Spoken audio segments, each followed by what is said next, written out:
साथियों, आप सभी का द मिश्रा क्लासेस में स्वागत है। आज हम खोरठा व्याकरण के विशेषण को पढ़ेंगे।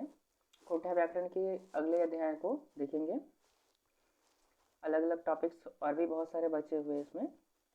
इससे पहले हम लोगों ने संज्ञा और सर्वनाम को पढ़ा था, तो आज हम आगे का पढ़ाई करेंगे, है ना। तो इससे पहले जितने भी झारखंड से संबंधित प्रतियोगिता परीक्षाओं की तैयारी कर रहे मेरे मित्र हैं, वो सभी जितने भी वैसे लोग हैं जो झारखंड के प्रतियोगिता परीक्षा के लिए तैयारी कर रहे हैं या फिर वैसे लोगों को जानते हैं, उन लोगों तक मेरा वीडियो ये पहुंचाएं, है ना। ये चैनल पे अभी इतिहास और खोरठा व्याकरण को लेकर के कक्षाएं चल रही है और बहुत ही आसान तरीके से, बहुत आसान भाषा में आप लोगों को समझाया जा रहा है। तो जितने भी विद्यार्थी वैसे हैं, उन सभी को ये वीडियो शेयर करें, चैनल को सब्सक्राइब करने के लिए कहें, ताकि जितने भी और भी नए वीडियोस मेरे आएंगे इस चैनल पे वो उन तक बहुत आसानी से पहुंच जाएं। साथ ही साथ टेलीग्राम चैनल पे मैंने अब नोट्स भी देना शुरू कर दिया है ना। तो वहाँ से आप नोट्स भी प्राप्त कर सकते हैं। टेलीग्राम चैनल का लिंक जो है सो आपको डिस्क्रिप्शन बॉक्स में मिल जाएगा।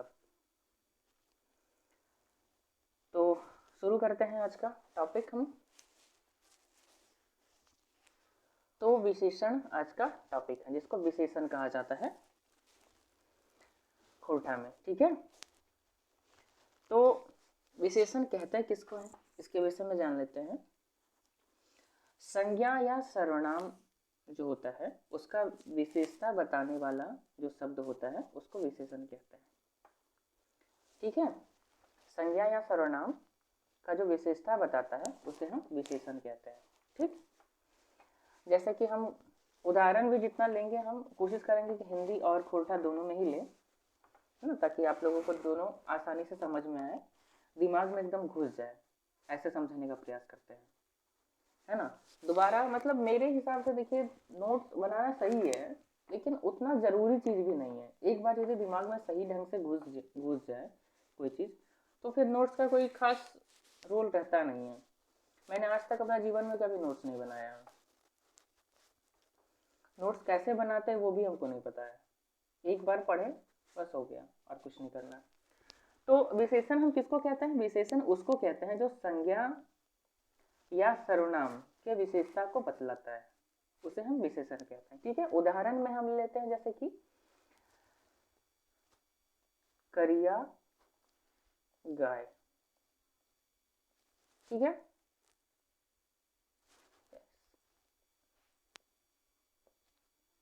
सफेद कपड़ा, ठीक है। ये हमारा खोरठा का उदाहरण होगा, ये हिंदी का उदाहरण हो गया। तो इसमें जो करिया है और इसमें जो सफेद है, दोनों क्या है? ये विशेषता को बतलाता है। गाय कैसा है? तो करिया यानी कि काला है। कपड़ा कैसा है? सफेद, यानी कि वो सफेद रंग का कपड़ा है। उसकी विशेषता क्या है? वो कपड़ा सफेद है, ठीक है। तो हम लोग विशेषण को जान गए, कोई दिक्कत नहीं है।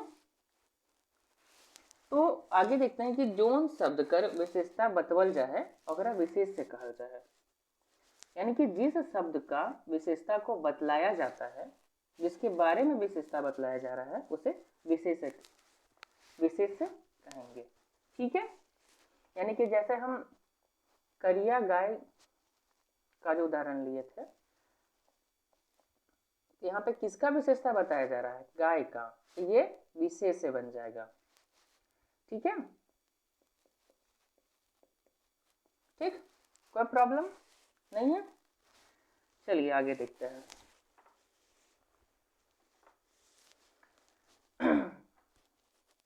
तो विशेषण का जो होता है वो कुल मिला के 4 भेद होता है, 4 टाइप का विशेषण होता है, ठीक है। विशेषण 4 टाइप का होता है। सबसे पहला जो होता है उसको कहते हैं गुणवाचक, गुणवाचक विशेषण। दूसरा होता है मात्रा बोधक विशेषण। तीसरा होता है संख्या वाचक विशेषण। चौथा होता है सर्वनामिक विशेषण। ठीक है, ये 4 विशेषण है। एक एक करके हम सबको बढ़िया से जानेंगे। तो सबसे पहले हम गुणवाचक विशेषण को देखते हैं। ठीक है, कौन सा विशेषण?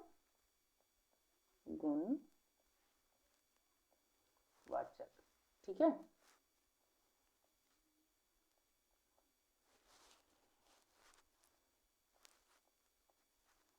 गुणवाचक विशेषण, इसके विषय में देख सकते हैं। तो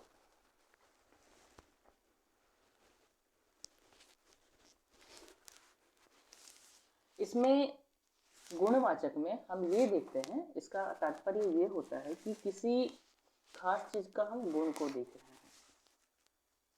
ठीक है, मतलब इसमें हम हर एक प्रकार के गुणों को देखते हैं, यानी कि संज्ञा के गुण, दोष को, रंग रूप को, आकार प्रकार, दशा अवस्था, है ना, ये सब को, जगह समय हिंदन, मतलब बहुत सारे चीजों को, जिसमें मतलब किसी प्रकार की कोई भी संज्ञा या फिर कोई सर्वनाम के गुणों को जब हम देखते हैं तब वो गुणवाचक संज्ञा होता है, ये गुणवाचक विशेषण होता है। ठीक है, यहां तक समझ में आ गया? कोई परेशानी नहीं है? जैसे कि इसमें गुण क्या होता है, गुण किसको कहते हैं, जैसे कि हम कुछ उदाहरण ले लेते हैं गुण का। गुण जो है, जैसे कि अच्छा, जिसको खोरठा में हम लोग बोलते हैं बेस, है ना, खराब, जिसको खोरठा में भी खराब ही बोलते हैं, है ना, सीधा, उल्टा, कुछ भी, मतलब संज्ञा के गुणों को दर्शाने वाला शब्द गुणवाचक विशेषण कहलाता है। ठीक है, उसमें काला, गोरा, बोड़, छोट, बड़ा, छोटा, ये सब भी आता है। ठीक है, समझ में आ गया? तो आगे हम देखते हैं, उसके बाद जो आता है मात्रा बोधक विशेषण। कौन सा है? मात्रा बोधक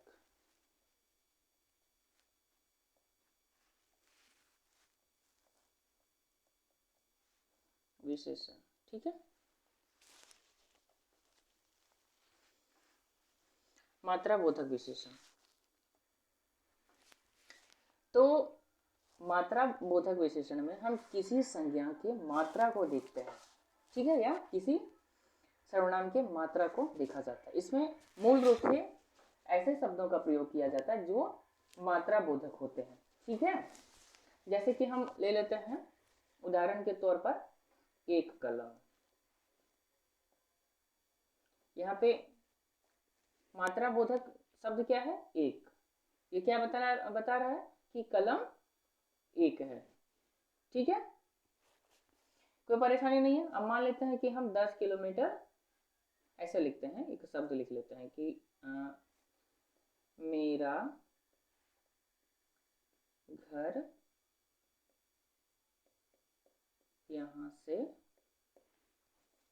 10 किलोमीटर की दूरी पर है। ठीक है, दूर है, ऐसा लिख लेते हैं। ठीक है, तो यहाँ पे बताइए कि मात्रा बोधक विशेषण किसको कह सकते हैं?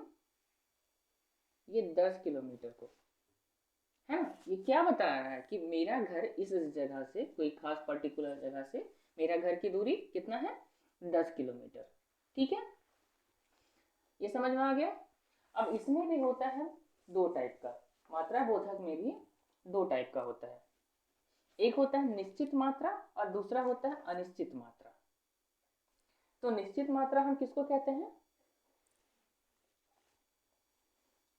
निश्चित मात्रा जो होता है, तो वैसे मात्रा को कहते हैं जिसका मतलब ऐसा, मतलब कह सकते हैं कि निश्चित वो नहीं है ना। जैसे कि उदाहरण के लिए हम ले लेते हैं कि थोड़ा सा, मान लीजिए हम थोड़ा सा चावल, ठीक है, तो ये नहीं, यहाँ पे ये निश्चित मात्रा वैसे मात्रा को कहते हैं जो निश्चित होते हैं, हम गलत बोल दिए थे, ठीक है। जैसे कि हम 1 kg चावल ले लेते हैं, ठीक है, तो यहाँ पे क्या है, 1 kg क्या है, चावल की मात्रा, ठीक है, चावल कितना है 1 kg, ठीक है, ये निश्चित मात्रा के तौर पर हम देखते हैं, ठीक है, या फिर इसको हम निश्चित मात्रा कहते हैं। जैसे कि और भी एक उदाहरण ले लेते हैं इसका हम, कि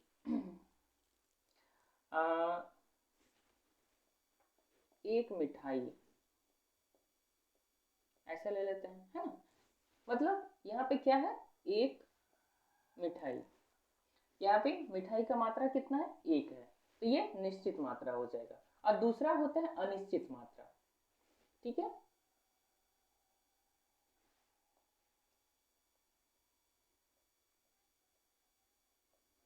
अनिश्चित मात्रा, इसमें क्या कहेंगे कि वैसे मात्रा जो निश्चित नहीं है, ठीक है, कुछ है नहीं इसमें, साधारण सा बात है, वैसा मात्रा जो निश्चित नहीं है। जैसे कि उदाहरण के तौर पर हम तो पहले ले लेते हैं थोड़ा सा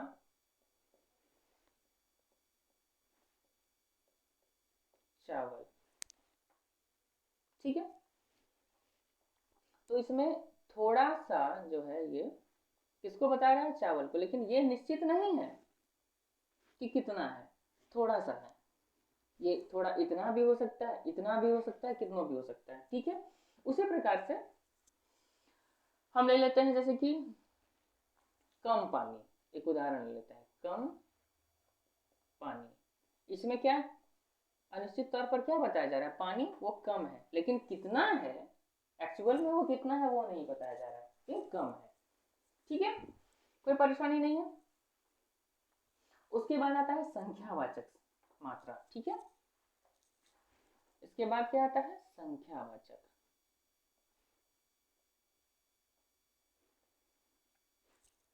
संख्यावाचक विशेषण। तो इसमें जो है सो किसी संज्ञा या सर्वनाम की संख्या को बताया जाता है, यानी कि हम जिसको गिन सकते हैं उसको हम संख्यावाचक में लिखेंगे, ठीक है। जैसे कि हम उदाहरण के तौर पर लेते हैं 5 आम, इसको हम क्या लिखेंगे, 5 गो आम, ठीक है, 10 गो छुआ, ठीक है, समझ में आ गया संख्यावाचक। इसमें भी जो है सो कुल मिला के 5 अलग अलग टाइप होता है, ठीक है, कौन कौन से 5 अलग टाइप है, तो सबसे पहला जो टाइप है पूरा अंक सूचक उसको कहते हैं, ठीक है, पूरा अंक सूचक, जैसे कि 1 2 3 4 इस टाइप का, इसमें पूरा अंक बताया जाएगा, ठीक है, जैसे कि 1 आम, 10 लड़के, 5 हाथी, 10 घोड़े, है ना, 7 गाय, इस टाइप से, यानी कि कुल मिला के ये पूर्णवाचक यानी कि पूरा संख्या को बताने वाला है, ठीक है, तो इसका नाम क्या था, पूरा अंक सूचक, पूरा अंक सूचक, ठीक है। अब दूसरा जो आता है उसको बोलते हैं अधपूर्वा अंक सूचक, खोरठा में अधपूर्वा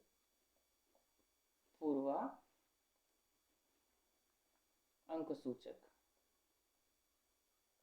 ठीक है। तो इसमें क्या होता है कि इसमें कुछ इस टाइप से कि किसी का मात्रा बताया जाता है या संख्या बताया, जैसे कि आधा,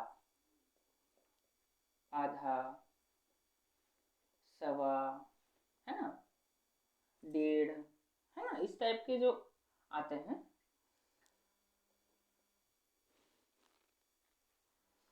इस टाइप के जो शब्द हैं वो अधपूर्वा में आते हैं, ठीक है, कोई परेशानी नहीं है, तो ये समझ में आ गया। उसके बाद आता है क्रम सूचक, ठीक है, उसके बाद आता है क्रम सूचक,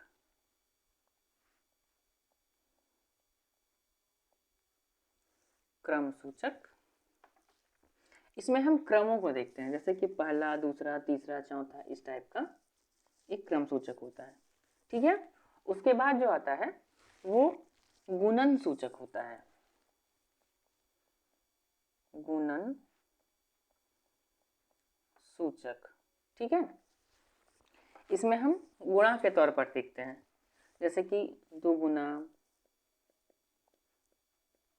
है ना, 3 गुना, इस टाइप से। ठीक है। उसके बाद आता है पांचवा जो होता है वो गोच या समूह को बतलाता है। गोच या समूह, समूह को बताता है। इसमें कैसे 2 गो, 4 गो, 5 गो, है ना, या शोभे, इस टाइप का जो उदाहरण है, जैसे कि हम 2 लिख देते हैं। ठीक है। इसका अर्थ क्या है, 2 चीज का समूह है। ठीक है। यदि हम 4 लिख देते हैं, 4 गो, तो ये 4 जो है, तो 4, ये जो 4 है ये किसी वस्तुओं के 4 समूहों को बताया जा रहा है। मतलब एक वस्तु, एक समूह में 4 वस्तुएं उपस्थित हैं। ठीक है। उसके बाद आता है समुच्चय बोधक।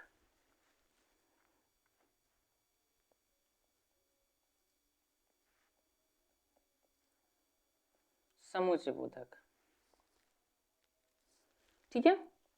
इसमें जैसे कि दर्जन ले लेते हैं हम। दर्जन जो कितने का होता है, 12 का होता है। ठीक है। उसके बाद आता है खोरठा में खंडी, ये 20 पहिला इसको बोलते हैं। 20 पहिला का एक खंडी होता है। ठीक है। उसके बाद मन ले लेते हैं, जैसे कि एक होता है मन जो 40 शेर का होता है। ठीक है। ये समुच्चय बोधक कहलाता है। कोई परेशानी नहीं है यहाँ तक। आगे आता है अनिश्चित संख्या वाचक।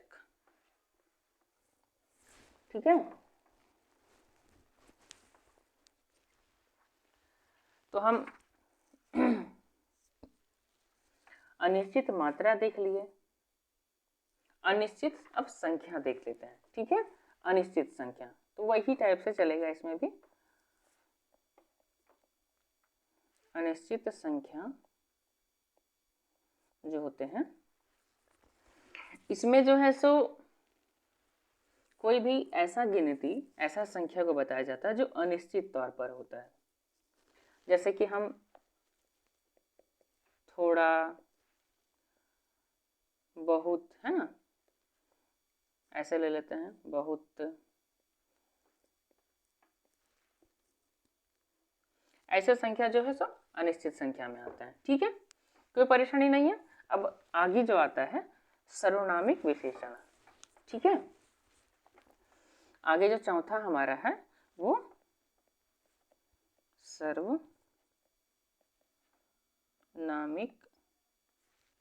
विशेषण। ठीक। तो सर्वनामिक विशेषण कब कहते हैं, जब सर्वनाम का जो शब्द होता है वो संज्ञा के विशेषता को बतलाने के लिए प्रयोग में लाया जाता है, तो उसे सर्वनामिक विशेषण कहते हैं। ठीक है। जैसे कि हम एक खोरठा का उदाहरण ले लेते हैं, ई किताब के उठाओ। ठीक है। अब यहां पे देखिए, ई जो है ये किसका विशेषण बतला रहा है, विशेषता बतला रहा है, या फिर किसके बारे में बता रहा है, किताब के बारे में। किस, क्या कहना कर रहा है, उठाने के लिए बोल रहा है। ठीक है। तो ये ई जो शब्द है वो किसके विशेषण में बताया जा रहा है, किताब, यानी कि सर्वनाम, है ना। तो ई शब्द जो है वो किताब के विशेषता को बतला रहा है, यानी कि ये किताब है, इसको उठाओ। ठीक है। तो इसको हम सर्वनामिक विशेषण कहेंगे। ठीक है। तो सर्वनामिक विशेषण का भी कुल मिला के 4 भेद होता है, 4 अलग अलग टाइप होता है। सब को हम देख लेते हैं। निश्चय, निश्चय या संकेत, संकेतवाचक सर्वनाम।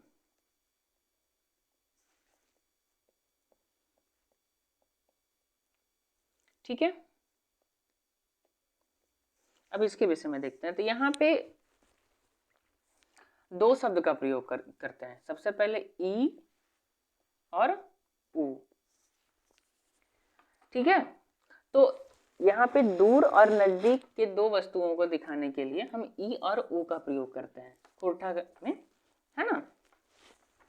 जैसे कि ई, ये जो है सो नजदीक के वस्तु को दिखाता है, ये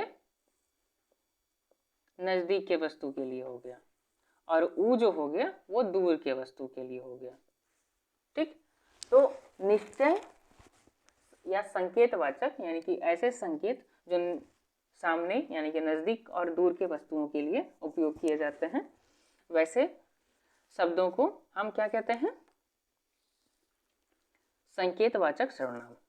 ठीक है, उसके बाद आता है अनिश्चयवाचक।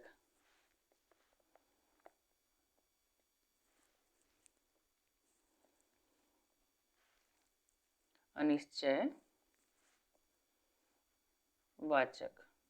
ठीक है। इसमें क्या होता है?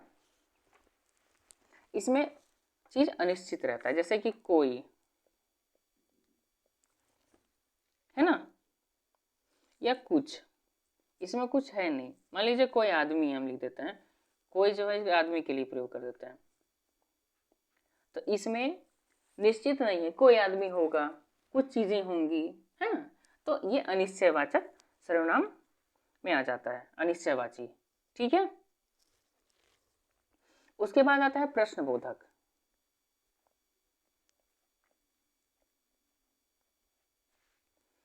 प्रश्नबोधक, ठीक है। तो वैसे सर्वनाम या फिर वैसे विशेषण जिसमें प्रश्न किया जाता है ना, उसे हम प्रश्नबोधक कहते हैं। जैसे कि कौनटा, है ना, उदाहरण के तौर पर लेते हैं, कौन टा घर।